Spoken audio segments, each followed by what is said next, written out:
Hello there, I'm Suzanne. Thank you for being with me right now, whether you are listening or watching. Welcome or welcome back. It is lovely to have you here. Today's episode is all about worrying. It's a biggie. Lots of us do this. Lots of us worry about things. Lots of us feel that we can't do any other way, that we have to worry about things. And worry can cause problems, upset, stress. So today we're going to look at worry and we're going to look at ways to reduce it. To give us tools to reduce the act of worrying. What's the saying? Worrying is about as useful as a chocolate teapot. And that is very true. Very true. Worry is to feel anxious or troubled about an actual or potential event. It's a process that you are going through when you are concerned about this thing. What if in 2 weeks that happens when I go to the appointment? What if in a year's time this happens? What if when I get in the car today this happens? Worrying is almost future tripping a negative outcome from a situation. It's not true. It doesn't have to come true in that way. So it's quite a negative or unhelpful thought pattern or behaviour. So it's not one that's going to solve a problem, although we think it does. It's not one that's going to lift us up. It's not one that's going to support our mental well-being. So if we can reduce it in any way, that's got to be a good thing. I've taught many workshops over the years on how to stop worrying and coached people, and including myself on my journey. So I'm going to share some tools with you to hopefully help you worry a little less and therefore have more space for joy and problem solving and seeing things working out more positively, maybe, which has got to be a good thing. It is unhelpful. That's the big thing about worrying. We believe that if we worry about a situation, we worry about it enough, then maybe that thing won't come true in the way that we're worrying about it. I hear that from lots of people, but that's not helpful, because all the time you spent worrying about something that maybe doesn't happen has been wasted time. Time where it's caused you stress or anxiety, and that's not good. We don't want to live like that. We don't know our adrenaline and our cortisol to be running all over the shop, making us feel that the world's harder than it actually is. So worrying doesn't really serve a good purpose.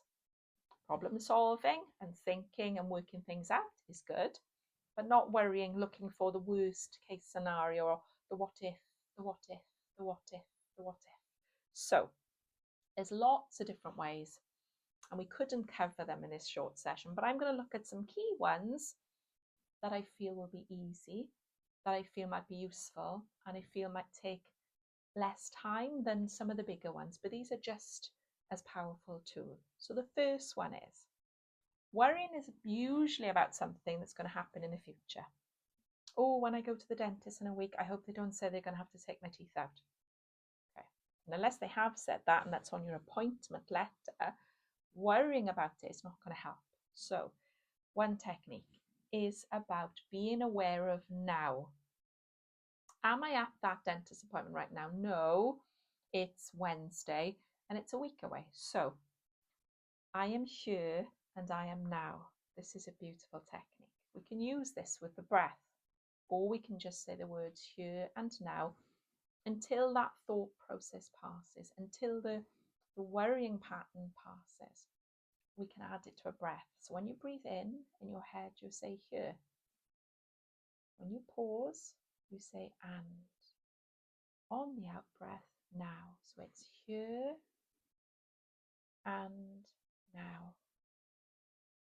And you repeat this to ground you in this moment until that thought pattern passes, until that wiring stops and you come into the here and now. Pop the kettle on and do here and now, here and now. Bring you into this moment, not into 3 months' time. What if 3 months' time I haven't filed my tax return? That's not helpful.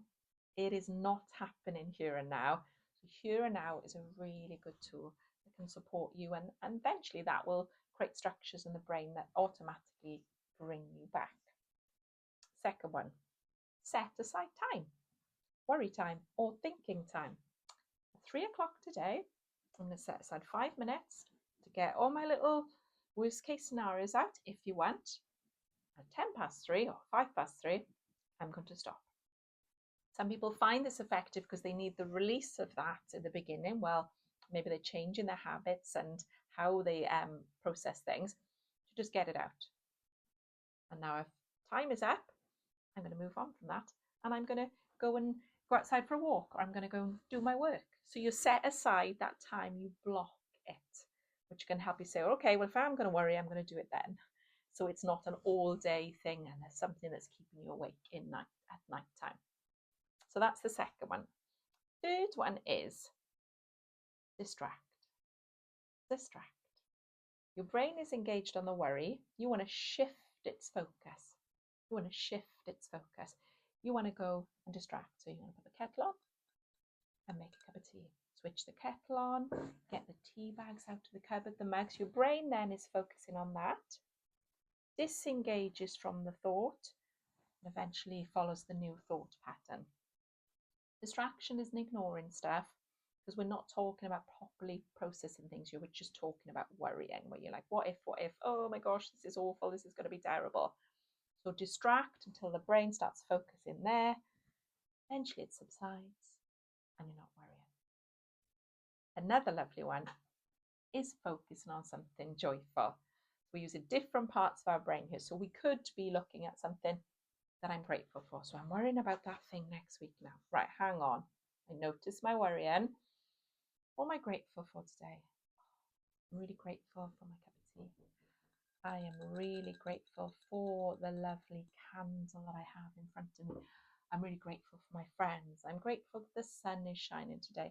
I'm grateful for, and you just go on a gratitude sort of little flow to distract yourself and pull yourself into a, well, not distract really, but change the flow of where you are.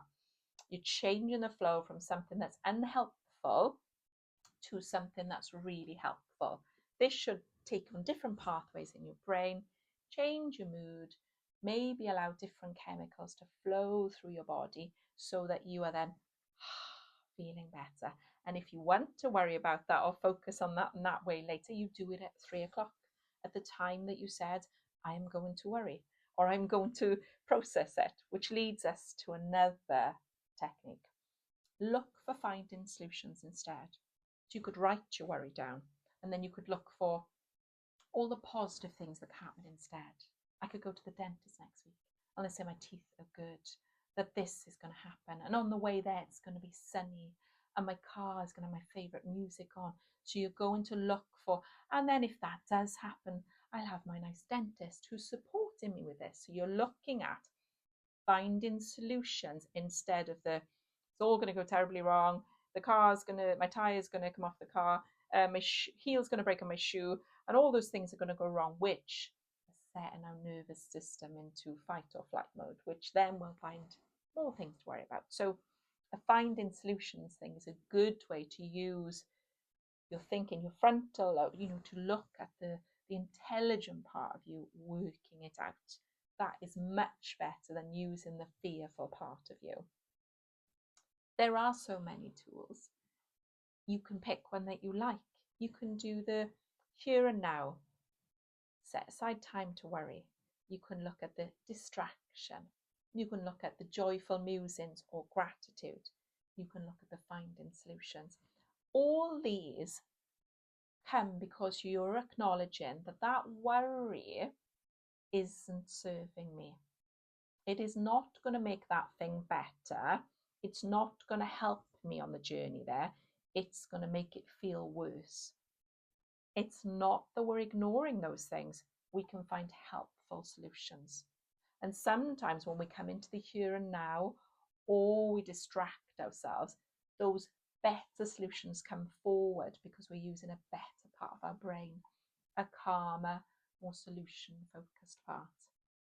We don't have to worry. I'm not saying we can eradicate it entirely, but we can choose different habits, different tools and processes that can make our journey feel better, so that we can deal with things in a more effective way without the pain and the strain of worry, which isn't useful and is about as useful as a chocolate teapot. Very short, concise sort of little session on worrying, because I don't want to overload you, but have a look through those tools, see what they feel like, see if some of them are useful. You don't have to worry. It may be a learned response that we picked up along the way. And I hope this is useful. And if it is, tag and share it with someone you love, so that they can benefit from it too, because that would be a very useful tool. Let me know how you find it, comment or send me a message. Remember, this is your journey and you've got this. And thank you.